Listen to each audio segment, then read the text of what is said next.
我是一名24年的应届大学生，出了社会以后才发现自己的本科学历是一文不值，生活的压力会把我曾经的骄傲一点一点的碾碎。也许这个社会根本不需要那么多的大学生，只是需要大学生的学费。大学生们解决了大学老师的就业问题，解决了学校周边商贩的就业问题，可是唯独解决不了自己的就业问题。大学生们养活了那么多的人，可唯独养活不了自己。上大学的时候嫌弃父母给的生活费少，工作以后才发现想每个月给父母1000块钱简直和要了自己的命一样。从最开始的嫌弃父母到后来的理解父母，最后发现自己还不如父母。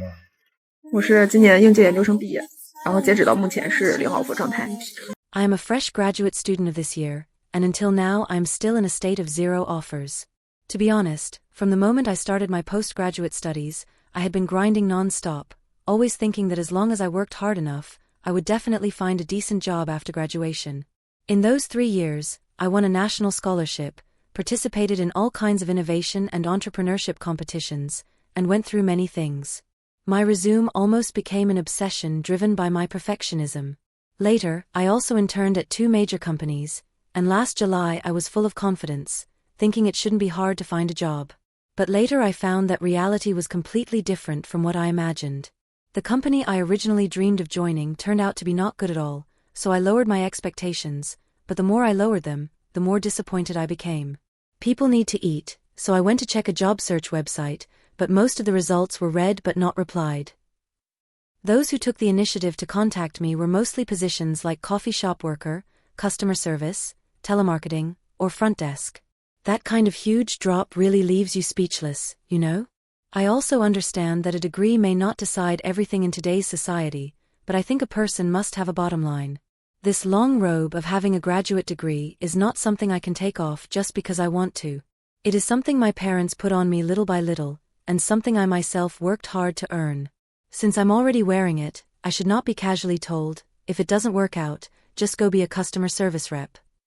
But in reality, many things you think can prove your value do not work in front of society. After experiencing so much, I now understand that life is actually like this. Those things you once desperately wanted may not really be what you truly want in the end. For example, I once really wanted to intern at a certain major company, but after entering, I felt all kinds of discomfort, with overwhelming physical and mental pressure. When preparing for the postgraduate exam, I also thought that if I couldn't get in, my life would be over. But so what if I got in?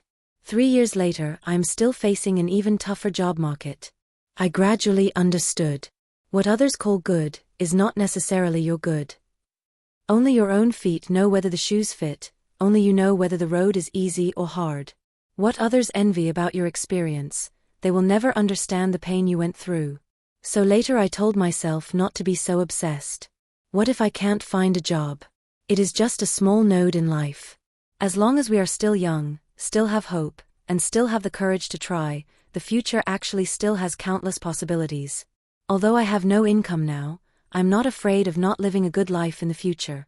I only have one thought: during these low valley periods, I want to take root, learn more, improve more, and truly grow my vision and capability. I also hope that those who are experiencing the same anxiety can relax a little. Keep comforting yourself, and keep moving forward. 我有的时候真的就在想，我上大学到底有什么意义？我大学学的是文案策划专业，每周去那门企业专业课，其他全是马克思、近代史、社会实践课、就业课、创业课，反正就是什么什么都懂一点，结果啥都不精。出了学校之后发现，就我这会儿，其他专业我没上过大学的人都会写一点。我从毕业开始到现在面试了，将近有50多家公司了。有的公司甚至是实习期1份工资都没有的，而且不能转正。我说这是不是脑子有毛病？211计算机硕士毕业找不到工作，昨天已经热搜第4了。I am a master's graduate in computer science from a 211 university, and I still cannot find a job. Yesterday it even made trending searches. Many people say it is my lack of ability, and I really reflected on it. Why have I ended up like this even though my education is not bad? I want to share some failure experiences that I think are valuable. The first point is that I have always been moving forward in a muddle-headed way. At every stage of my life, whenever someone asked me what I liked or what I wanted to do in the future, I couldn't answer. I chose computer science because my parents said having technical skills meant better employment. I chose to pursue a postgraduate degree because I didn't know what I wanted to do, so I wanted to study a few more years and think later. Basically, I just followed society's preset path all the way.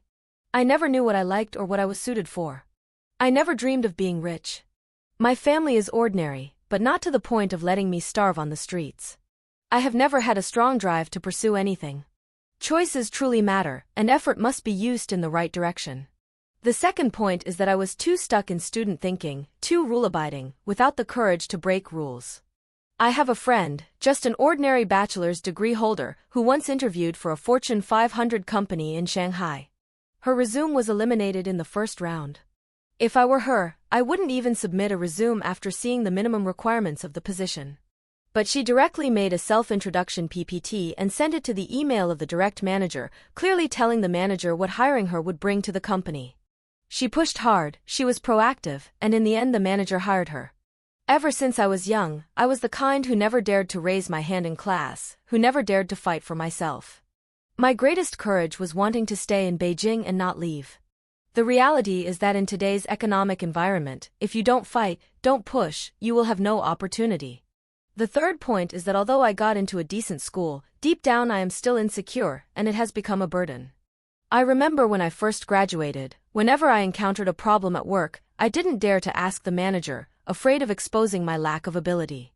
Whenever senior employees questioned me, my first reaction was to think I was wrong and feel ashamed, rather than seriously thinking about how to solve problems and overcome challenges. Because of that, I became more and more timid. I am now trying hard to correct my mindset, hoping I can walk a better path in the future. 中国大概3000所大学，现在高考录取率是90%。 There are now about 3,000 universities in China, and the college entrance exam admission rate has reached more than 90%. To be honest, you could fill in ABCD with your eyes closed and still get into a university. The difference is simply, those with high scores go to Tsinghua or Beida or 985 universities, those with lower scores go to vocational colleges, and vocational colleges are also universities. This year in Guangxi, there was even a situation where you could get into a university with 0 points. Do you know that? Because private universities really cannot enroll enough students now. Some universities in China have completely changed in nature, with private schools being run entirely as an industry. A school can enroll 20,000 students, and if one student pays 50,000 yuan a year, you can calculate it, that is 1 billion yuan a year. Some private universities make profits comparable to listed companies, with cinemas, vape shops, and milk tea shops everywhere on campus. When you walk in, you may even wonder whether you entered a shopping mall. Seeing vape shops on campus honestly makes my heart uncomfortable. A place that should be for learning has turned into a tool purely for making money.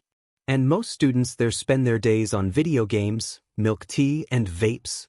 This is the real killing time lifestyle. So I really want to advise many parents. If your child already doesn't learn well, don't force him into such schools. In today's society, it is indeed a little harder without a vocational college diploma, but if they really cannot study, it is better to teach them how to earn money sooner.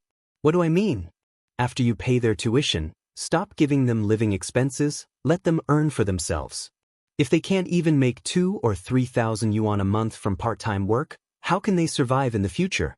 But as long as someone is willing to think and work hard, college students can also earn big money. I have seen a bachelor's student from a poor family with strong business sense. He took over the drinking water delivery business for an entire dorm building. Whoever called, he delivered. He earned 1 million yuan in 4 years. You see, some people hustle like this, while others only lie down, play games, and waste time. For them, going to university has absolutely no meaning. I always believe, those who can study should take the professional route, scientific research, lawyers, doctors, teachers. These are talents the country truly needs. Those who cannot study should honestly do business and work hard to make money. They can also build a good path. But the most frightening thing is entering a university and spending every day on video games, milk tea, and vapes. That is truly wasting life.